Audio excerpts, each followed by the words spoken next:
Assalomu alaykum.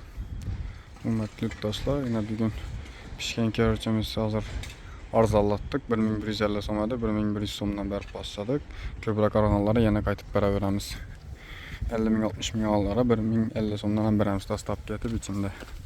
Dastlabki bir kamoz echeldi bu. Dastlabki bir kamozning ichinde bepul aport dastlab ketib beramiz. Hozir ham kerochlarimiz ham bor, ular bilan görüştirib chiqamiz. Yine beklanib o'tiribdilar. Vallahi. Hazine zavodun özünden prama göstermiş az. Yine humbuzun içi. Pişken gelmiş bir şey var humbuzun içi şu.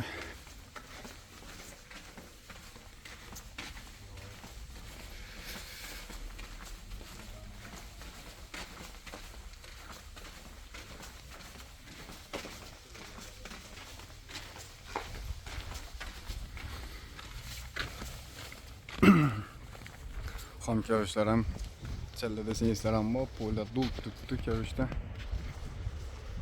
Qalan miqdorda bor, kelishtirib arzon etib beramiz. Sifatli katta keroch zavodinikini. Zavodi, katta zavod. O'zlarimiz hammasi apparat dastlab ketib beramiz. Qalinlik ham 6-7 başlı. 7 sant qalinlik. Qalın sifatli katta zavodning kerochi dastlab kelsa bilan 450 so'mda aytib o'tiribmiz. Ko'proq anlara 430'dan berib o'tiribmiz. Mayda-chuydalara 450 so'mdan tashlab turibmiz. Bir joyga negaladigan bo'lsa 430'dan berib turibmiz dastlabkisi ichinde. Shahar ichi bo'ylab yana.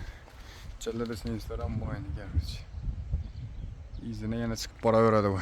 To'xtamaydi. Telefonlashaverasizlar, telefonlar yozilib turadi.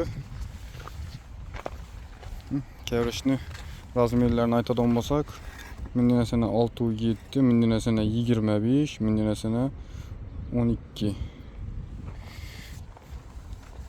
Yüklep, kolma-kol yüklep, taxlab, yüklep beramiz. Telefon etib zakaz etaverasizlar. Iloji borincasini 1-2 gün burun telefon etib zakaz etib qo'yinglar. Içinde endi klientlarimiz ko'p. Elden zakaz etib qo'ysangiz aytilgan vaqtlarında boradi.